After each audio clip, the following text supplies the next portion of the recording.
আর ওখানে আমাদের যারা বন্ধুরা বসে আছেন, কমরেডরা বসে আছেন, আর পুলিশ যে দাঁড়িয়ে আছে, সবার প্রথমে এই পুলিশকে মানে এদের হিম্মতকে দাঁত দিতে হবে। এতক্ষণ ধরে গালি শুনছে কিন্তু বেচারাদের একদম টু বেরোচ্ছে না, ওখানেই দাঁড়িয়ে আছে। এত গালি শুনছে, এদের জন্য খারাপও লাগে, খারাপও লাগছে এদের জন্য। এরাও চাইছে যাতে গোটা অব্যবস্থা যাতে দূর হয়, কারণ কে চুরি করছে মাঝখানে পুলিশ দাঁড় করিয়ে দিচ্ছে, কে জাল স্যালাইন বেচছে মাঝখানে পুলিশ দাঁড় করিয়ে দিচ্ছে, এমএসভিপির বিরুদ্ধে কমপ্লেন হবে, পুলিশ বলছে আমি এফআইআর নিতে পারবো না, কে কোথায় গুলি করছে মরছে পুলিশ, পুলিশ বলছে জানের জ্বালা হয়ে গেছে তৃণমূল সরকারটা। এদের সব থেকে বেশি সমস্যা। ডিএ পুলিশের দরকার হয় না, ও টেবিলের তলায় জোগাড় হয়ে যায়। এই জাল স্যালাইনে কিছু হোক আর না হোক, তৃণমূলের ওইসব বালি চোর, গরু চোর, কয়লা চোর মন্ত্রীগুলোকে পুলিশ ধরতে গেলে বুকে ব্যথা নিয়ে সরকারি হসপিটালে ভর্তি হতো না, ওইটা বন্ধ হয়ে গেছে ভয়ে। আর যাচ্ছে না হসপিটাল ভর্তি হতে, আর যাচ্ছে না। আমাদের আজকে এই ডিএম ঘেরাবে দুটো তিনটে পরিষ্কার কথা।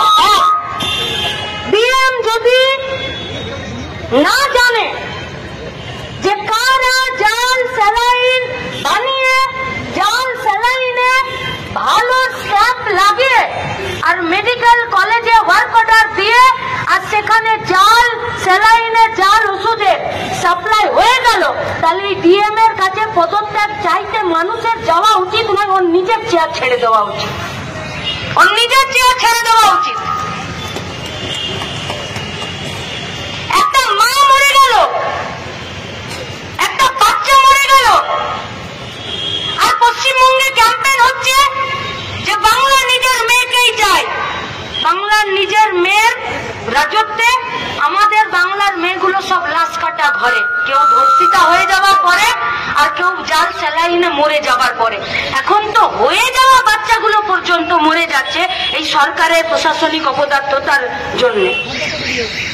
বলির পাঠা কে হচ্ছে?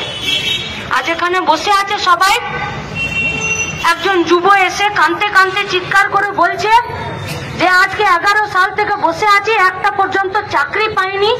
যখন ও চিৎকার করছে তো এখানে এসেছিল ডিএম এর বিরুদ্ধে অভিযোগ জানাতে, ডিএম কে ডেপুটেশন দিতে, ডিএম কে ঘেরাও করতে, এখান থেকে চলে গেল স্বাস্থ্যমন্ত্রী, শিক্ষামন্ত্রী, পুলিশ, কেউ বাদ নেই। গোটা প্রশাসনটা ঘুণ ধরে গেছে, ঘুণ। Police, doctor, medical staff, BLRO office, ration, voter card, Aadhaar card, caste certificate, যে যেখান থেকে যা সরকারি কাজ হয় প্রত্যেকটা জায়গা দুর্নীতিতে ডুবে গেছে। রাস্তা দখল করা ছাড়া আমাদের কাছে আর কোনো উপায় নেই। সঞ্জয়ের যাবজ্জীবন হয়ে গেল, পুলিশ একটা নাটক করে দিল, নাটক আর্জি করে। সিবিআই সেই উঠোনে নাচ করতে শুরু করলো, আর যখন সাজা ঘোষণা হলো তখন সেই সঞ্জয়কে একা দোষী সাব্যস্ত করে দিল। তারপরে রাজ্যের মুখ্যমন্ত্রী, রাজ্যের সরকারের, রাজ্যের তৃণমূল কংগ্রেস পরিচালিত সরকারের দ্বিতীয় ধাপের নাটক শুরু হয়েছে। আমরা কি পেলাম বলতে পারেন? আমরা পেলাম জাল সেলাই, আমরা পেলাম জাল ওষুধ, আমরা পেলাম জাল ওষুধ তৈরি করার কারখানা, ফ্যাক্টরি, আমরা পেলাম জাল ওষুধ কারখানা থেকে চলে আসা ফেয়ার প্রাইস শপে সেখানে স্টক হওয়া। আমরা যখন সায়েন্টিস্টের বাবা হতে লাগছে না, ডাক্তার হতে লাগছে না, স্যালাইনের বোতল বাইরে থেকে দেখে বোঝা যাচ্ছে যে ভেতরে শ্যাওলা ফাঙ্গাস ভাসছে। ফেয়ার প্রাইস শপের মালিককে, যে ওখানে বসে আছে, তাকে পেশেন্ট পার্টি বলছে কি স্যালাইন খারাপ है, ও বলছে আমার কিছু করতে পারবি না। কেন ভাই, কেন? কাকে পয়সা দিচ্ছ? চাল চুরি থেকে শুরু করে চাকরি চুরি থেকে শুরু করে ওষুধের মান পর্যন্ত কমে যাওয়া, সেখানেও টাকা খাচ্ছে আমাদের রাজ্যের সরকার। আর বাঁচার জায়গা আছে? আমাদের তো নির্দিষ্ট দাবি, এসএফআই, ডিওয়াইএফআই, অ্যাডভা, এমএসভিপির বিরুদ্ধে কোতোয়ালি থানাতে এফআইআর করলো। আইসি আছে এখানে, সুমিত এখানে আইসি, কোতোয়ালি থানার পুলিশরা এসেছে। কত বড় নির্লজ্জ এরা, যে একটা এমএসভিপির বিরুদ্ধে এসএফআই, ডিওয়াইএফআই, অ্যাডভা যে কমপ্লেনটা করলো, সেই কমপ্লেনের এগেইনস্টে এদের কোনো ছানবিন, কোনো তদন্ত, কোনো কাজ, একটা কাগজ কিছু দিল না। গরিব মানুষ কোথায় যাবে বলতে পারেন যদি পুলিশের এই ভূমিকা হয়? এরা বলছে যে আমাদের মাগুলোকে এরা জাল স্যালাইন দিয়ে খুন করেছে, আমাদের বাচ্চাগুলোকে খুন করেছে, পশ্চিমবঙ্গের মেয়েদেরকে রেপ করেছে। তার বিরুদ্ধে যখন পশ্চিমবঙ্গের মা বোনেরা 14 তারিখ রাত থেকে আজকে 22 তারিখ মেদিনীপুরে ডিএম এর বাইরে পর্যন্ত আছে, তখন এদের কোনো পুলিশ বলছে যে আমাদের বাড়ির মেয়েরা তোমাদের মতন রাস্তায় নাচতে বেরোয় না।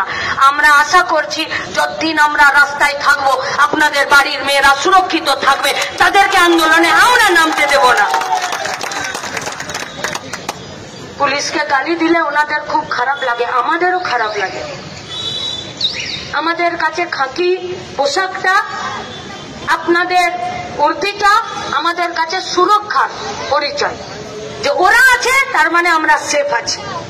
আর আপনারাই যদি আমাদের ছাত্র কমরেডের মাথাতে ডান্ডা মারেন, তাহলে আপনাদের ট্রেনিং কি করে হয়েছে এটা আমাদেরকে বুঝতে হবে, যে আপনারা কি করে পায়ে প্রথমে না মেরে মাথাতে লাঠি মারছেন। শুনে রাখুন, দিন একদিনে যাবে না, এরপরেও সরকার আসবে, সেদিন কিন্তু আপনাদের ট্রেনিং বামপন্থীরা করাবে যে কোথায় লাঠি মারতে হয়। কিন্তু আমরা আপনাদেরকে চাই দেখতে সুরক্ষার একজন প্রহরী হিসাবে, তাই ভয় পাবেন না। আর গোটা রাজ্যের মানুষের কাছে, মেদিনীপুরের মা